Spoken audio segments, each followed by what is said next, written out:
Hello friends, aloe vera एक common पौधा है जो कि सभी के घर में होता है। ये एक मेडिसिनल प्लांट है और इसे हमें अपने घर में ज़रूर लगाना चाहिए। जो लोग प्लांट्स लगाना चाहते हैं और जिनके पास एलोवेरा नहीं है, उनको इसकी वैल्यू पता होगी, क्योंकि वो लोग चाहते हैं कि ये हो घर में। क्योंकि जब मेरे पास ये बहुत पहले बहुत सारा था, तब मुझे इसकी वैल्यू नहीं थी, और जब नहीं था तब इसकी वैल्यू समझ में आई कि ये बार बार ज़रूरत पड़ता था और ये मेरे पास नहीं था।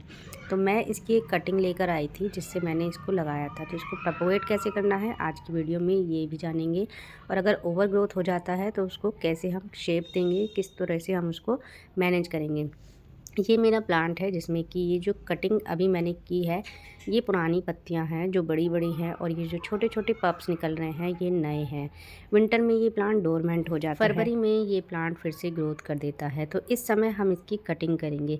कटिंग करने के लिए हमारे जो पप्स होते हैं, हमें ये लगता है कि जब हम इनकी पत्तियों को निकालें तो कहाँ से निकालें, क्योंकि यदि एक पत्ती हम नीचे से पुरानी पत्तियों को निकालते हैं तो हमारा ये स्टेम तना लंबा हो जाता है और ऊपर की साइड इसमें पत्तियाँ हो जाती हैं।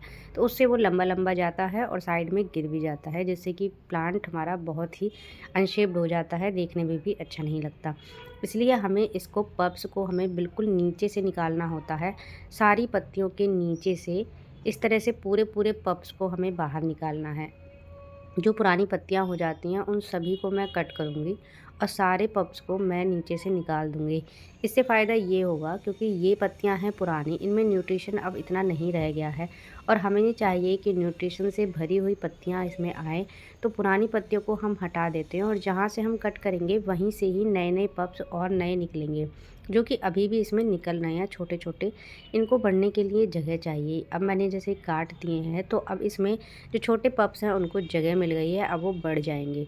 तो हमारे प्लांट में जब बहुत ज़्यादा रूट बाउंड हो जाता है या बहुत ज़्यादा ओवरग्रोथ हो जाता है तो पुरानी पत्तियों को निकालना ही बेस्ट रहता है, क्योंकि पुरानी पत्तियां ना तो देखने में अच्छी लगती हैं, प्लांट देखने में भी बेकार सा लगता है। पीली पीली पत्तियां होती हैं वो, और वो उतनी हरी भरी नहीं होती जितनी कि नई पत्तियां होती हैं। इसलिए पुरानी पत्तियों को निकाल कर आप नई पत्तियों के लिए जगह बना दीजिए, और साथ ही में इसकी गुड़ाई कर देते हैं। तो ये है फरवरी का मौसम, और ये काम आपको फरवरी के मौसम में ही करना है, क्योंकि अब इसका ग्रोइंग पीरियड, ग्रोइंग टाइम इसका स्टार्ट हो चुका है। तो आप इस समय इसकी कटिंग प्रूनिंग भी करिए और इसकी कटिंग को लगा भी सकते हैं। तो कटिंग कैसे लगानी है, ये जो कटिंग मैंने निकाली है, इसी तरह की कटिंग आपको कहीं से मिल जाए तो आप वहाँ से ला सकते हैं।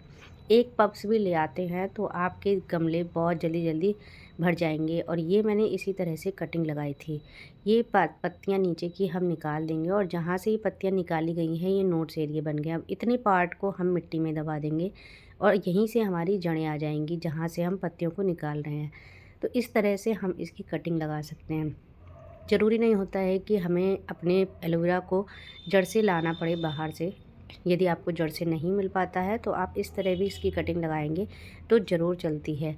लेकिन इसके लिए मौसम का ध्यान रखना ज़रूरी है। फरवरी में या बरसात के मौसम में, इन दो सीज़न में आप इसकी कटिंग को इस तरह से लगा दीजिए, 100% आपकी कटिंग चल जाएगी। आपको लगे कि आपकी ये कटिंग की पत्तियाँ रेड हो गई हैं तो आपको उस चीज़ से घबराना नहीं है। आप उसको ऐसे ही छोड़ दीजिए, ऐसे ही रहने दीजिए। जब इसका मौसम आएगा, फेवरेबल मौसम, फेवरेट टाइम, तो ये अपने आप ही सारी रेड पत्तियाँ ग्रीन होती चली जाएंगी और बिल्कुल ये ग्रीन हो जाएगा। और इसी तरह से मैंने इसकी कटिंग लगाई थी। तो उस समय मई का महीना चल रहा था, और उसके बाद मई के बाद जून जुलाई 2 महीने तक मेरी पत्तियाँ बिल्कुल रेड रहीं। बिल्कुल ऐसा लग रहा था कि बिल्कुल ख़राब है, लेकिन मैंने उन्हें नहीं निकाला, ऐसे ही छोड़ दिया था। जैसे ही अगस्त का महीना आया, बरसात शुरू हुई, वो रेड ही पत्तियाँ बिल्कुल ग्रीन होती चली गई और धीरे धीरे पूरा गमला भर गया। वो आपके सामने है। इसी तरह से मैंने ये लगाई थी। तो पिछली बार मैंने यहाँ पे दो जगह से कटिंग की थी, जिसका ऊपर का पार्ट ब्लैक हो चुका है, और इसमें से देखिए पप्स भी निकल रहे हैं। वाइट वाले हैं जो अभी मैंने कट किए हैं। तो इस तरह से हमें इसकी कटिंग करनी है। ये दोनों मैंने पिछली बार किए थे, और इस पॉट में भी बहुत सारे पप्स निकल रहे हैं छोटे छोटे। वो निकल रहे हैं जहाँ से मैंने पिछली बार कटिंग की थी। देखिए ब्लैक हो जाता है ऊपर से जहाँ से हम कट करते हैं, और यहीं से आप देख सकते हैं साइड से छोटे छोटे निकल रहे हैं। तो अब कटिंग करने के बाद ये जल्दी जल्दी बढ़ेंगे। फरवरी के टाइम में इसका ग्रोइंग सीज़न होता है।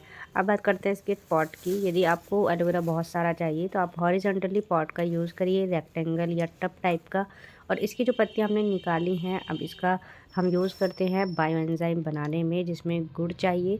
थोड़ा सा गुड़ क्वांटिटी आप थोड़ी ऊपर नीचे कर देंगे तो कोई फ़र्क नहीं पड़ता। मिर्च, लहसुन के छिलके अगर मिलें या और नीम के पत्ते, ये सारी चीज़ें मिलाकर आप किसी बॉटल में भर दीजिए, जिससे पानी थोड़ा सा कम रहना चाहिए। और इसके साथ ही हम कुछ टुकड़े डालेंगे अपने एलोवेरा के, छोटे छोटे टुकड़े करके हम एलोवेरा के इसमें भर देंगे और इसमें कुछ समय तक इसमें गैस रिलीज़ होती रहेगी। ढक्कन को टाइट से बंद करना है और 4-5 दिन के बाद इसके ढक्कन को खोलकर गैस को निकालते रहेंगे। 1 महीने बाद ये बनकर तैयार हो जाएगा।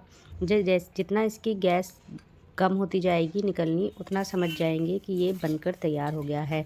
ये एक पेस्टिसाइड बन जाएगा और इस पेस्टिसाइड का यूज़ हम पौधों पर होने वाले कीड़ों में इस्तेमाल करेंगे, जो कि हमने अभी अपनी पिछली वीडियो में दिखाया था। ब्लैक कलर के कीड़े हो गए थे मेरे विंटर के प्लांट में और उसमें स्प्रे करने से वो सारे कीड़े मर गए थे।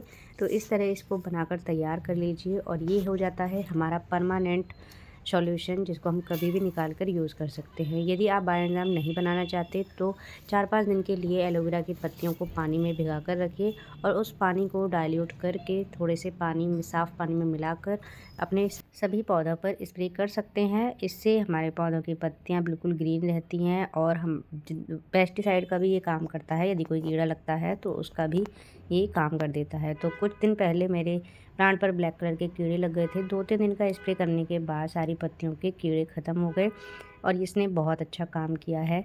तो इसीलिए मैं इसको आपके साथ शेयर कर रही हूँ कि इसका बनाया हुआ बायो एंजाइम हमारे पौधों के कीड़ों से बचाने में काफ़ी हेल्प करता है। तो एलोवेरा को वेस्ट मत करिए। मेरे पास ज़्यादा था तो मैंने कंपोस्ट बिन में डाल दिया है और ये हमारा मिट्टी बन जाएगा। मिट्टी में भी ये फंगिसाइड का काम करेगा। इसके छोटे छोटे टुकड़े करके आप बॉटल में आसानी से अंदर डाल सकते हैं और उसको आप सेव करके रख सकते हैं। वीडियो पसंद आया हो लाइक करना मत भूलिएगा। पहली बार देख रहे हैं वीडियो को सब्सक्राइब जरूर कर दीजिएगा। यदि एलोवेरा का प्लांट यूज़फुल लगा हो तो अपने घर में इस प्लांट को ज़रूर ऐड कीजिए। Thank you for watching.